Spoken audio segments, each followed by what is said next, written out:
Welcome back guys, Mel here from Mel's Motors. I have one of my all-time favourite motorcycles here, an Aprilia RSV1000R. I happen to own one, hence why it's my favourite bike. I still have it, it's buried over there somewhere. I haven't had it on the road for some time now, but I'm starting to miss it. You know, when you get jobs like this in and you just move it around the yard and get into the workshop, yeah, a bit of nostalgia kicks in, and yeah, you do want to get it back on the road. Anyway, you haven't come here to talk about my motorcycle, we've come to talk about this motorcycle. It's got a horrendous rattle coming from the clutch basket area. I have started this job already. As I was delving into it, I thought, you know what, this might make an interesting video. Don't see a lot of these around anymore, so seeing a video on these and looking at some of the problems might be quite interesting. Anyway, stick around and we'll have a look at it.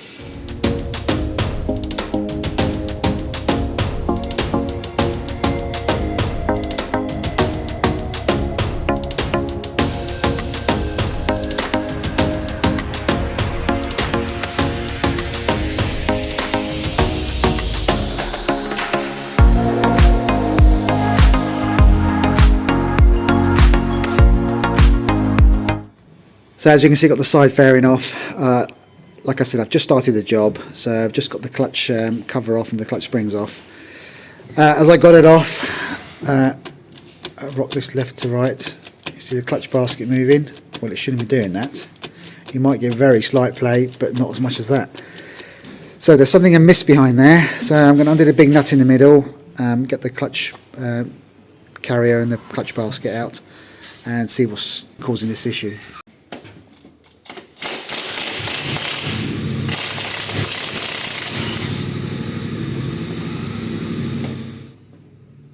Okay, the nut's off, just going to pull the centre out.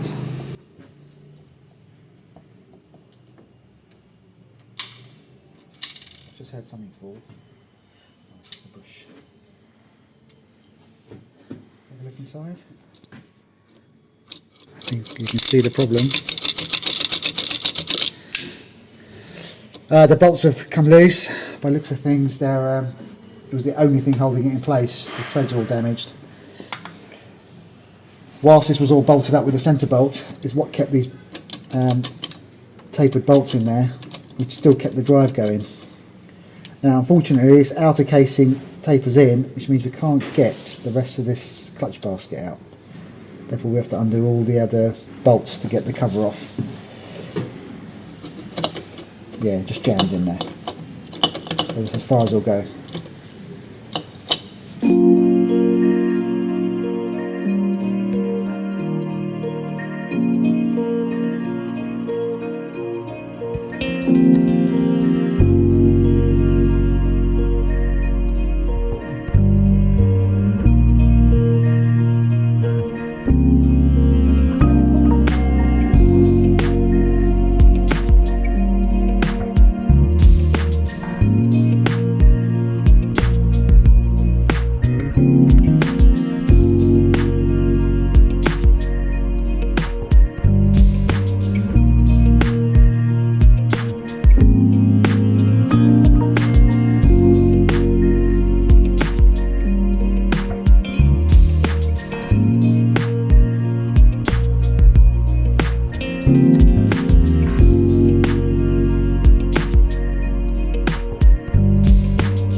There's plenty of bits falling out of this.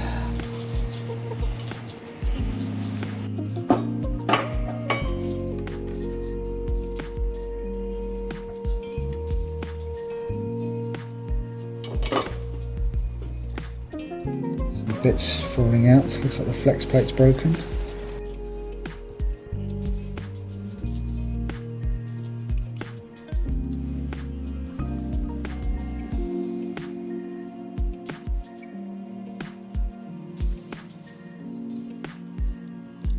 Yep, there's lots of bits in here, look.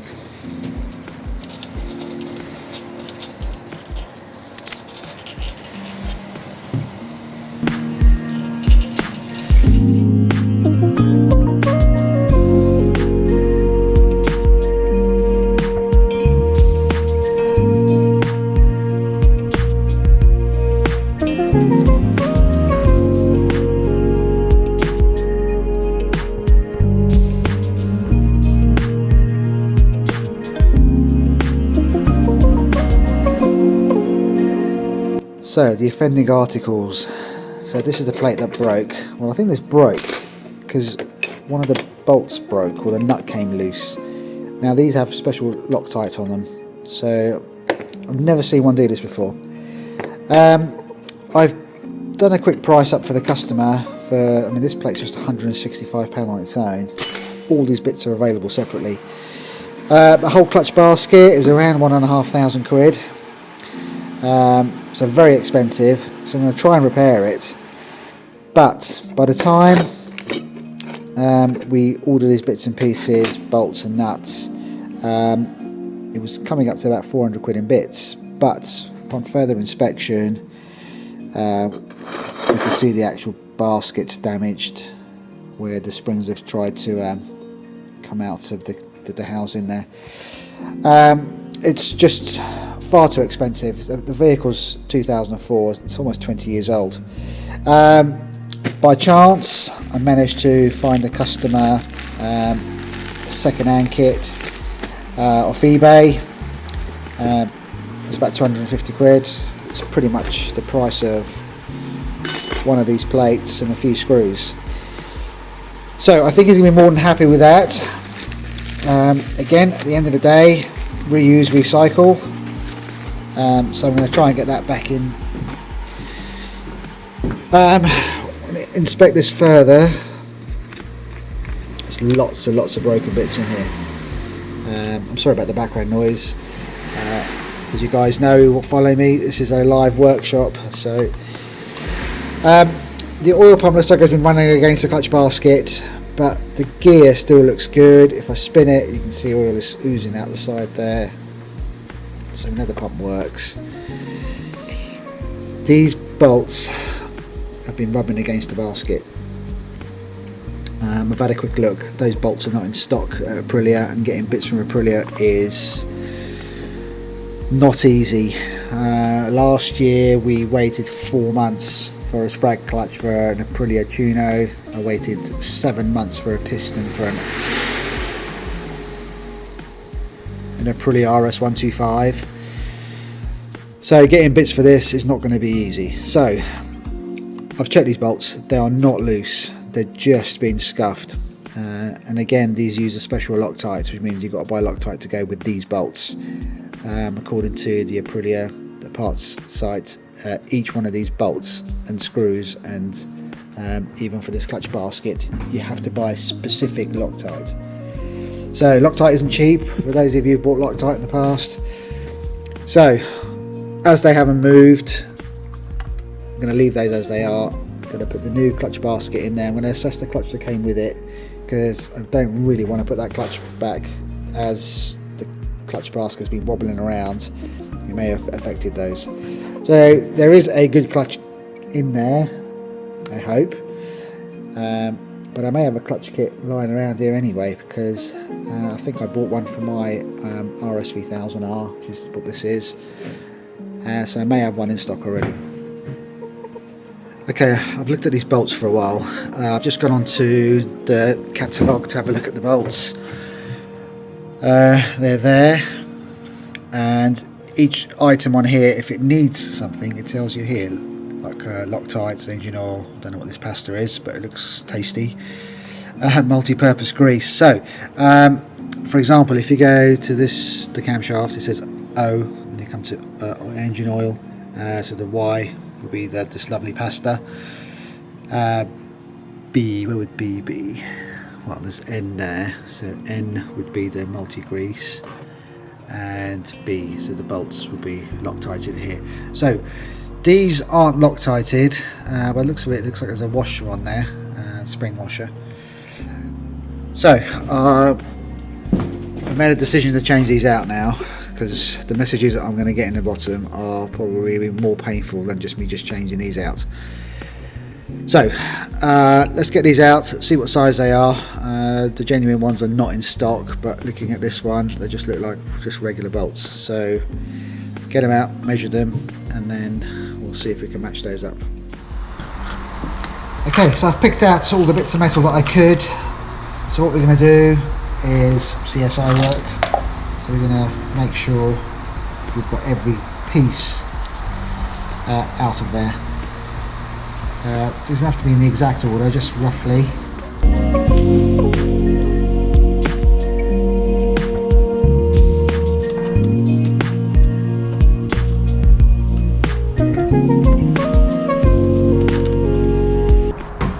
Okay, 1, 2, 3, 4, 5, 6. So you got 1, 2, 3, 4, 6 springs, so they tally up. 3 broken bolts. Just go in there, 3 bolts. 3 nuts with broken bolts. 3 spacer washers. And the entire ring we've got. Right, make sure nothing else missing. No. Well, that sits in the middle somewhere, somehow. Retaining ring on there, that's still there. Just 2 rings on there.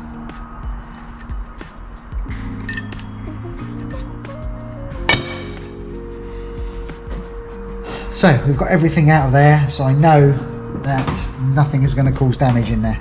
But to be fair, all these bits were broken in there anyway, and there is actually no damage in there. So they've been quite fortunate, well, the customer's been fortunate. So now that I know everything is out, I'm happy to put this back in. To be fair, I haven't even opened it to examine it, so.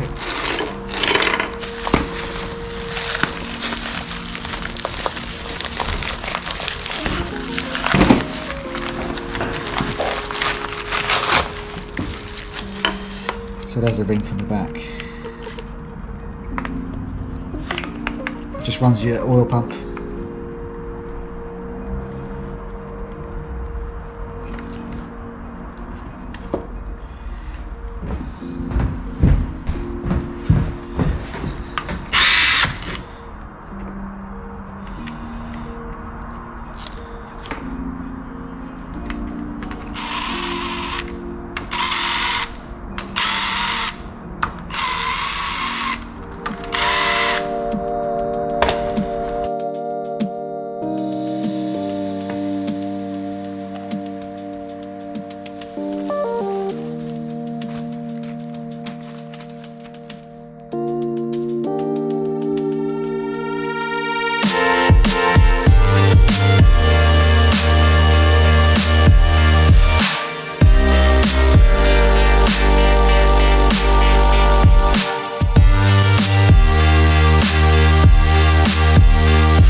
Every steel ring I took out of this clutch kit is all blue and burnt.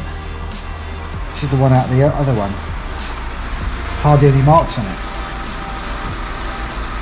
So I think we're going to put the original one back in.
I did actually measure these clutch plates. The limit was 3.5mm and we're at 3.53, so that they were all good. This last clutch plate that goes on doesn't sit in with the others, it sits offset. That's the way it came off, and I've just had a look at the tech data and that's the way it goes back on. The last ring just sits on his last 6 fingers. And then before this goes on, I'm going to put this back in.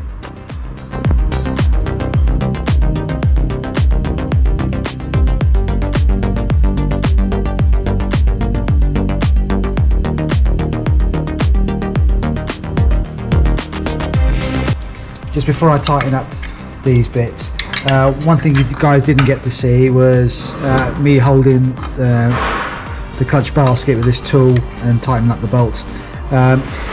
It was quite handsy, so I was right in the way of the camera, so you didn't really get a good shot. But if you are going to tighten one of these up with a torque wrench, use one of these, or if you're just going to go for it with a gun, then just gun it up.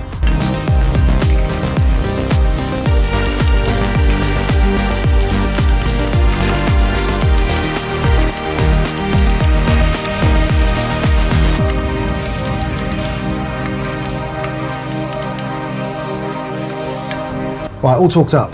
Now we need to get the gasket on and then get the main cover on.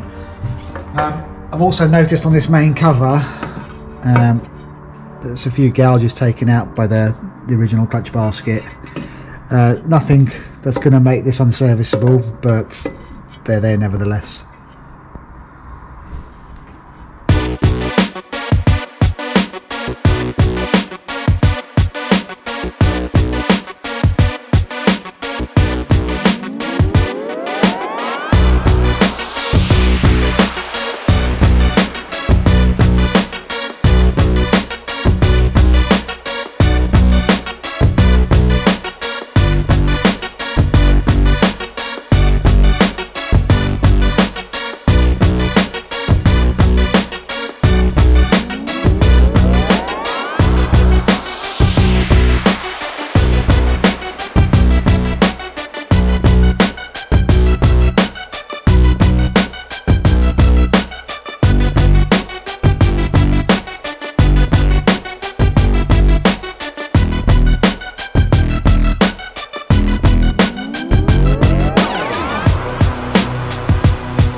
Just come around the other side so I can drain the rest of this oil out.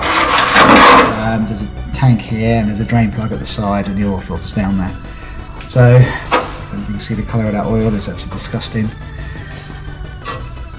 So let's get this panel off, we can do all those.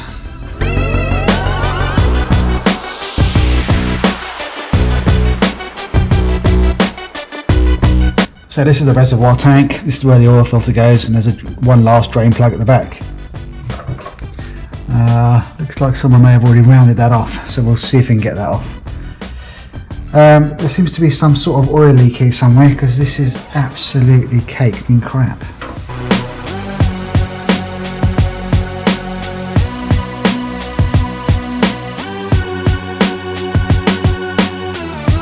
While that's draining, if you look at the colour of this oil, see how dark it is. These early ones had an overrated magnet, which was a 500 watt magnet, which used to absolutely cook the oil. On my one, I stuck a modified unit on there where you have an oil pipe that comes and squirts a jet of oil on there to keep it cool. Was it Follenbray, Northern France, doing a track day some 7 or 8 years ago. and mine actually destroyed the windings, so I had to get that rewound. The later ones, they modified it down to a 350 watt magnet. Taking them apart, it's very difficult to tell which magnet you've got in there.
So this is the level.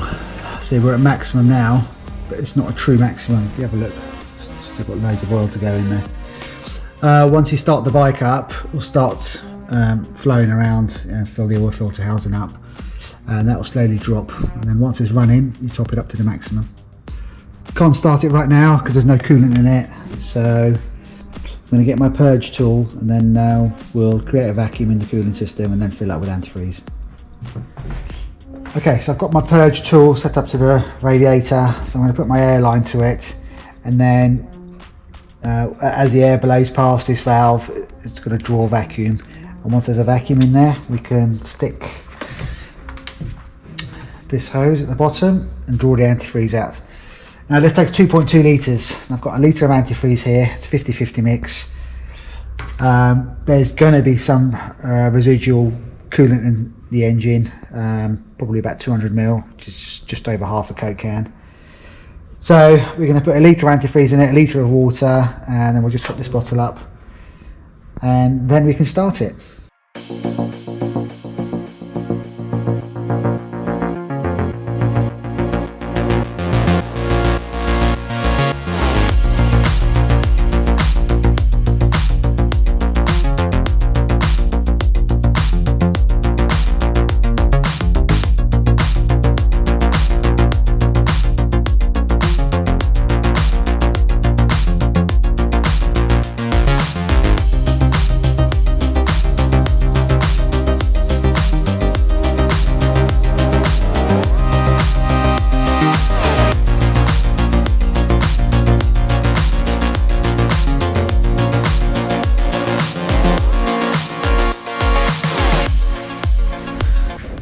Okay, the coolant's all topped up and bled.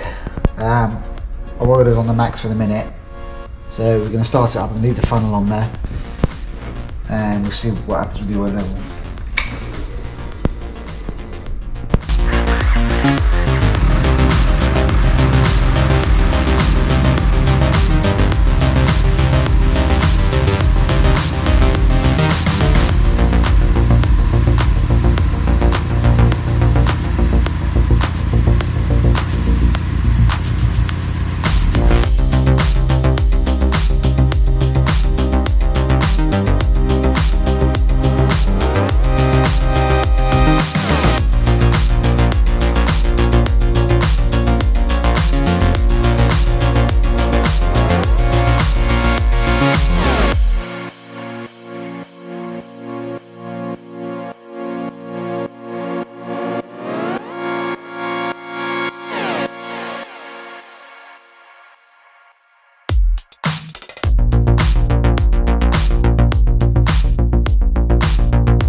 So, bike's all back together now, fairings are back on, time for a road test, make sure that clutch works properly.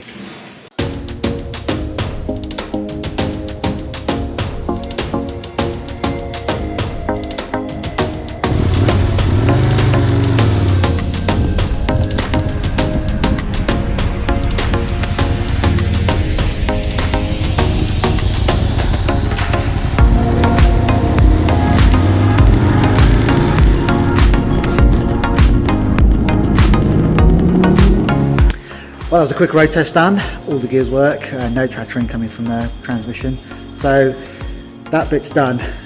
Terrible ride, it was all over the road, just brought it back, had a look at the headstock bearings and then notchy as hell, so I'll be passing that good news on to the customer, but up to that point, my job is done. As always, smash that like button, hit the subscribe button and bell notification to notify next upload a video. Take care guys.